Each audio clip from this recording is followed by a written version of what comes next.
Alors, ça sera une petite activité, seule, en famille ou je ne sais pas. Petite question, vous avez tous des petites baguettes chinoises ou des petits bâtons chez vous, je suppose, non?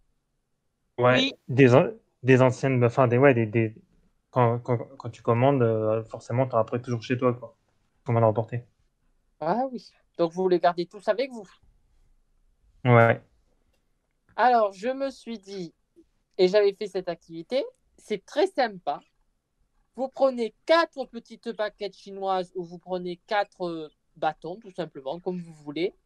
Vous allez dehors, où vous voulez, et vous vous amusez à faire un rayon de 50 centimètres sur 50 centimètres qui vous fait 1 mètre carré. Déjà, jusqu'ici, vous suivez les maths, c'est pas mon fort. Pourquoi vous faites ça? Parce que il faut savoir sur un petit rayon d'1 mètre carré, vous avez une densité, et je dis bien une densité sous la terre, par exemple tout ce qui est vers de terre, qui est vraiment phénoménal. On ne se rend pas compte, mais quand on marche juste en sortant de sa porte, on écrase plein d'êtres vivants. Bon, là maintenant, vous allez vouloir faire attention pour marcher. Et sur ce petit mètre carré que vous délimitez avec ces baguettes ou je ne sais quoi, eh bien, vous pouvez vous amuser à observer, juste à regarder. Évitez bien sûr de toucher, surtout avec des enfants, pour vous empoisonner ou je ne sais quoi. Et regardez tout simplement parce que sur un si petit espace, au niveau de la végétation, elle sera très riche.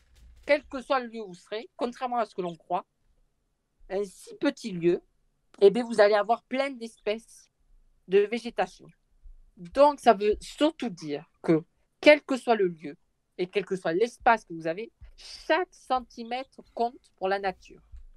Et selon le lieu, selon la végétation, qu'elle soit plutôt haute, courte ou moyenne, ben, ça influera aussi au niveau des animaux et de la faune.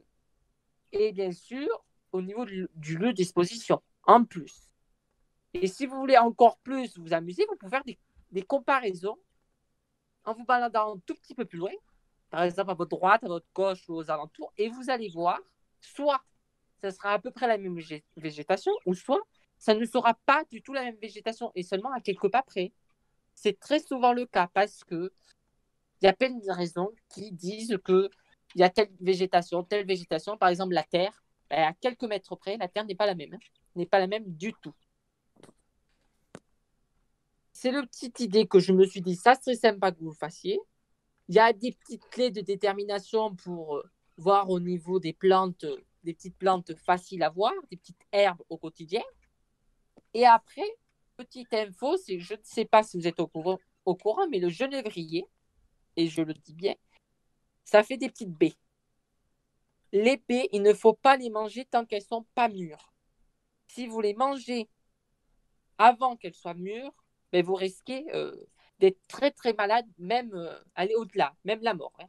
Donc ne prenez aucun risque. Par contre, selon les baies aussi, ça dépend des baies, il faut qu'elles soient bien mûres et il faut que ce soit des genévriers où vous pouvez la manger, quoi, la baie. Ne faites pas des bêtises à manger n'importe quoi. Donc voici les petites idées, les petites indications que vous pouvez faire chez vous, je ne sais